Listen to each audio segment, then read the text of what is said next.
সাজেকে যখন আমি ১ম এই বছর যাই, তখন হচ্ছে আমাদের একটা ভর্তা খেতে দেয় দুপুরবেলা, সেটা হচ্ছে মাংসের ভর্তা। তো ফার্স্টে খাওয়ার পর আমি বুঝতে পারিনি। পরে যখন আমি তাদের জিজ্ঞাসা করলাম, "ভর্তাটা মজা, এটা কিসের ভর্তা?" তখন তারা বলল যে, "এটা একটা মুরগির মাংসের ভর্তা।" তো আমি সেই দিনই ফার্স্ট জানতে পারছি যে মুরগির মাংসকেও ভর্তা করা যায়। তো আসসালামু আলাইকুম, সবাই কেমন আছেন? আজকে হচ্ছে আমি মুরগির মাংসের ভর্তাটা কিভাবে তৈরি করছি, সেটাই আপনাদের সাথে শেয়ার করব। ফার্স্টে হচ্ছে আমি এখানে তেলটা একটু গরম করে নিয়েছি। দেন হচ্ছে এখানে ৪ চামচ হচ্ছে পেঁয়াজ বাটা দিয়েছি। আমরা এখানে হচ্ছে পেঁয়াজ বাটাটা একটু বেশি ইউজ করব। তারপর হচ্ছে আপনার এখানে আদা রসুনের যে বাটাটা আছে ব্লেন্ড করা, সেটা হচ্ছে আমি ৩ চামচের মতো দিচ্ছি। আমার আদা আর রসুন ২ টা একসাথে ব্লেন্ড করা ছিল, তো এর জন্য হচ্ছে ৩ চামচে হয়ে যাবে। দেন হচ্ছে আপনি কতটুকু ঝাল খেতে পারেন সেই পরিমাণ অনুযায়ী আপনার কাঁচামরিচ বাটা দিবেন। আমি এখানে হচ্ছে ২ চামচ কাঁচামরিচের বাটা দিয়েছি। তো এটাকে ভালো করে কষাবো। স্বাদ অনুযায়ী একটু লবণ দিয়ে দিয়েছি, লবণ আবার দেওয়া হবে পরে।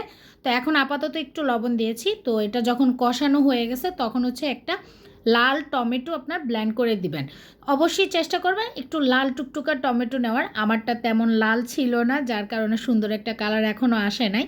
তো এটাকে আমি খুব ভালো করে কষালাম। কষানোর পর হচ্ছে এখানে মশলাগুলো দিয়ে দিতেছি।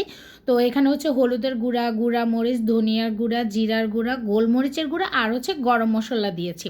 তো এইগুলা দিয়ে হচ্ছে খুব ভালো করে এটাকে আপনার অনেকক্ষণ হচ্ছে কষাবো আমি। কষানোর পর হচ্ছে আমি এখানে একটু সয়া সস দিচ্ছি। আমি অনেকগুলো ইউটিউবে ভিডিও দেখেছি, দেখার পর হচ্ছে আমি ফাইনালি এটা তৈরি করতেছি। তো কোথাও আমি দেখিনি সয়া সস দিতে, তবে আমি পণ্ডিতি করে হচ্ছে একটু সয়া সস ইউজ করলাম আর কি। তো দেন হচ্ছে মশলাটা যখন ভালো করে কষে গেছে, তখন হচ্ছে আমি এখানে মুরগিগুলো দিয়ে দিচ্ছি ছোট ছোট টুকরা করে। মুরগিটা হচ্ছে আপনার আমি সিদ্ধ করে রেখেছিলাম হালকা গোলমরিচ, লবণ, তারপর হচ্ছে একটু আদা রসুন দিয়ে হচ্ছে আমি মাংসটাকে সিদ্ধ করেছিলাম। সেই মাংসের যেই স্টকটা ছিল সেটাই হচ্ছে আপনার এই মুরগির মাংসে আমি দিয়ে দিয়েছি। তো যখন আমার মাংসটা প্রায় হয়ে আসছে, তখন হচ্ছে আমি ১২ পিসের মতো হচ্ছে কাজু বাদামকে ব্লেন্ড করে নিয়েছিলাম। সেই কাজু বাদামটা দিয়ে এখন ভালো করে এটাকে নাড়তে থাকবো যতক্ষণ পর্যন্ত এটা সফট একটা কালার চলে না আসে। দেন হচ্ছে এটার মধ্যে আমি যখন দেখবো একটু তেল তেল হয়ে উঠছে, তখন হচ্ছে একটা বাটারের পিস দিয়ে দিয়েছি ছোটোখাটো, জাস্ট একটু কালার প্লাস হচ্ছে একটু সুন্দর একটা গ্রান আসার জন্য। দেন হচ্ছে আমি ৩টা ডিম সিদ্ধ করেছিলাম, ওইখান থেকে হচ্ছে 2টা ডিম ছোট ছোট কুচি কুচি করে আমি এই মাংসের মধ্যে দিয়েছি। ইউটিউবের প্রত্যেকটা ভিডিওর মধ্যে দেখছি আমি ডিম দিতে, তবে সাজেকে যখন খেয়েছি তখন আমি দিতে দেখিনি। তো দেন হচ্ছে একটু হালকা ধনিয়া পাতা দিলাম। দেওয়ার পর হচ্ছে এই যে এখানে আমার মাংসের ভর্তা রেডি। তো এটা হচ্ছে আমি একটু সুন্দর করে সাজিয়ে আপনাদের জন্য পরিবেশন করেছি।